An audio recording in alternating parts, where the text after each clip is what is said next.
Hello, 4L scholars. So what I wanted to do here is real quick give you just hopefully a nice quick video showing you the verb endings that you are responsible for as of the beginning of the school year here. So in class we are going over all of the verb endings that we know right now. Okay, so I uploaded this document. You can fill it in as you watch here. I'm trying to not spend a ton of time on each of these because after all, every one of these boxes is really like one chapter of the book if you go back and look. Instead of, we could spend all day going through what each of them means, but I'll just give you a little bit of information on each one.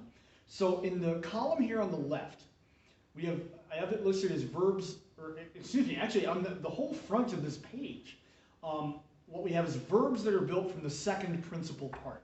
What that means is verbs when you have all four principal parts, you go to the second one, the one that ends in RE, right? The infinitive from our last grammar notes, the RE form.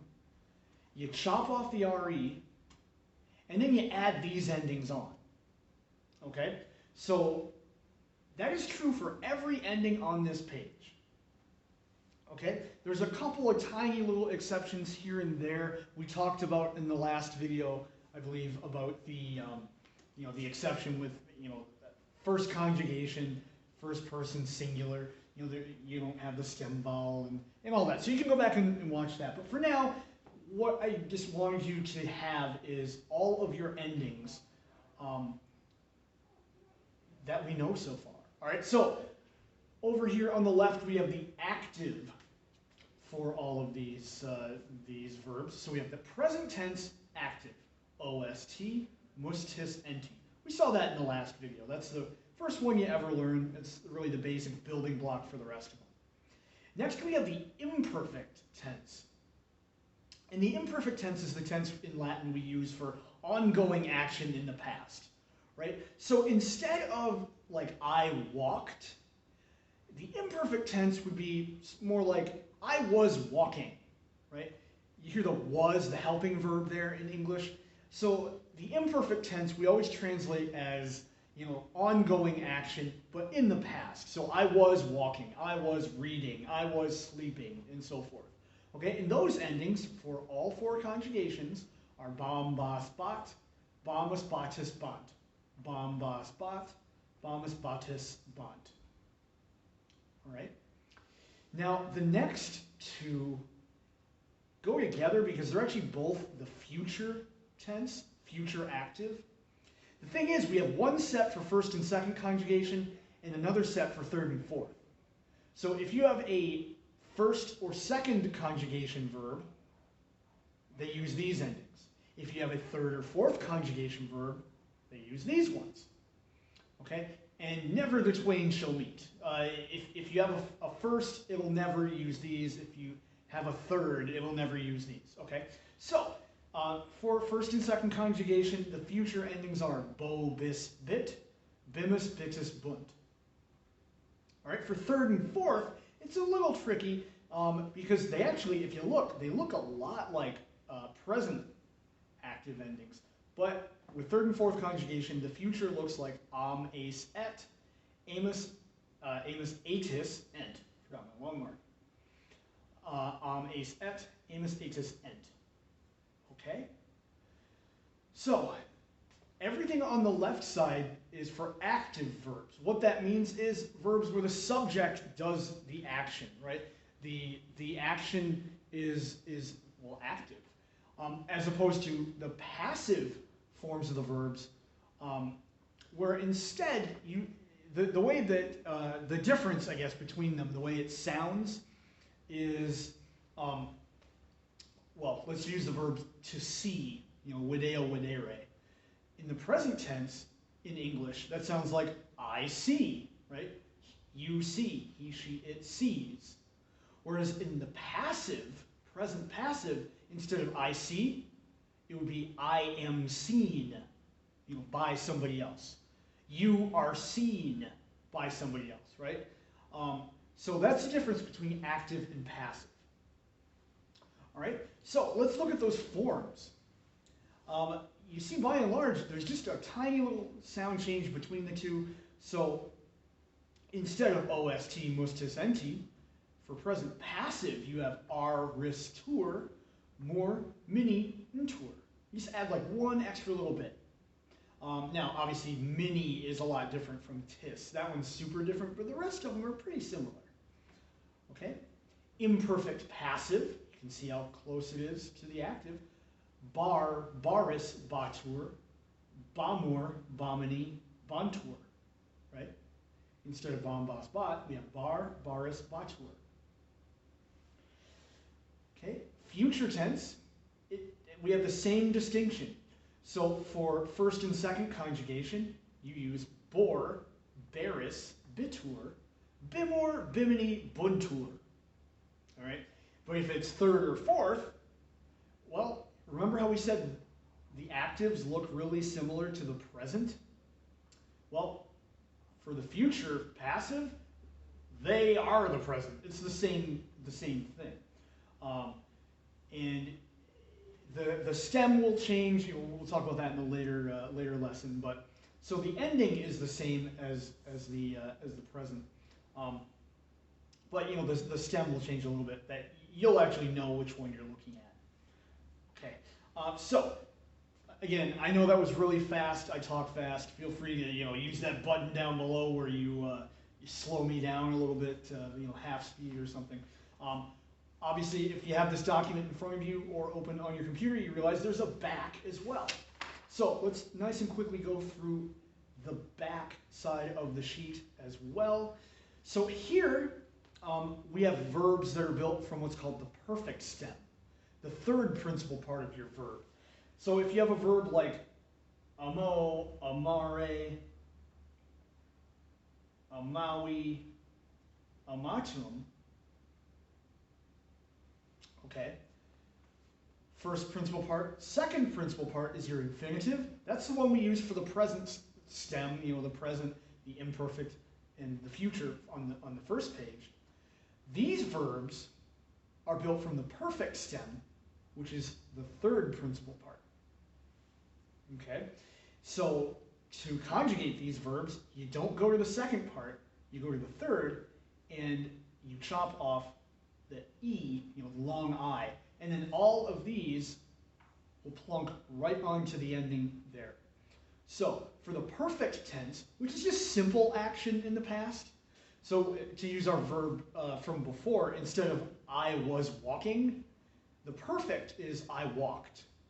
Right? Instead of I was sleeping, I slept.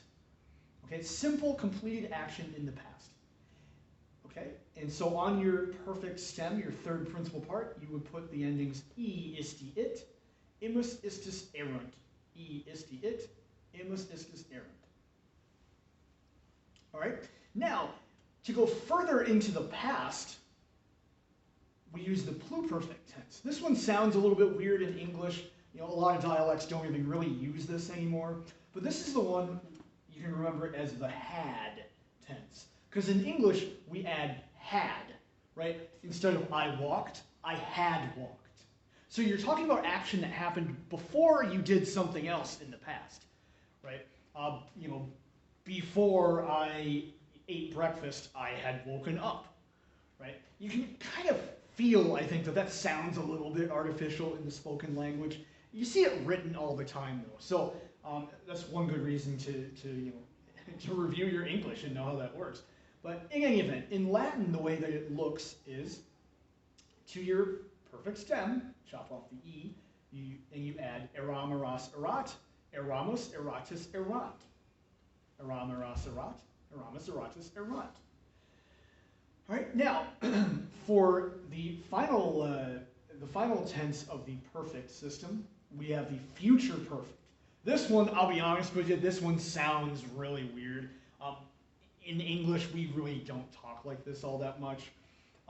But in Latin, it happened all the time because they had a simple way to do it. The future perfect, what it is it's almost like you're a time traveler. Like you look into the future and then kind of look back into the past. So in English, this usually sounds something like I will have dot dot dot, right? So I will have slept, I will have walked, I will have done my homework, whatever, okay? So that ending that goes on your perfect stem is ero, eris, erit, erimus, eritus, erint. All right. Now, finally, we have our last set of, well, I'd say endings, except they're not really endings. Let me try to explain here. 3 chapters of material in hopefully less than 5 minutes. Basically, what you have here when you're trying to do the perfect passive system as opposed to the perfect active, for the perfect passive, you actually use the 4th principal part of the verb. Okay, so in our example verb, amo, amare, amawi, amatum, now you're looking here at the 4th principal part. So you'll take amatum, and you'll use it as its own separate word. You just kind of plunk it in. And then to form the perfect passive, you add to it the present tense of the verb sum, which just means I am all by itself. But you gotta be careful because this is tricky because it doesn't mean I am or you are or he, she, it is anymore when you use it in the perfect passive. When you put it next to the 4th principal part, you're just making that verb perfect passive. So amo, amare, amawi, amatum means to love. So let's say we use it here in the 3rd person singular. Amatum est would be it was loved. Okay? Now there's one extra little bit that I'm not going to get into right now, but it makes it a little more complicated. You have to notice that this, from our notes the other day, this is a noun adjective ending. So this actually changes based on what the subject of the sentence is. It changes gender, changes number sometimes. So we're not going to get into that right now. For now, you can just focus on remembering you use the 4th principal part, and then you add it to sum, right? Sum est, sumus est sunt. Pluperfect passive, same thing. You take that 4th principal part and then add eram, eras, erat, eramus, eratus, erant. Again, these are not endings, these are separate words, so you'll have a 2-word answer here. Finally, future perfect passive, same thing, take your 4th principal part, and then add what's the future of sum, ero, eris, erit, erimus, eritus, erunt. Okay, so thanks for watching, scholars. Again, if you have any questions, please let me know, and use those Zoom meetings. And send me an email. When you do send me an email, though, try and give me a little something to work with. Don't just say I don't get it.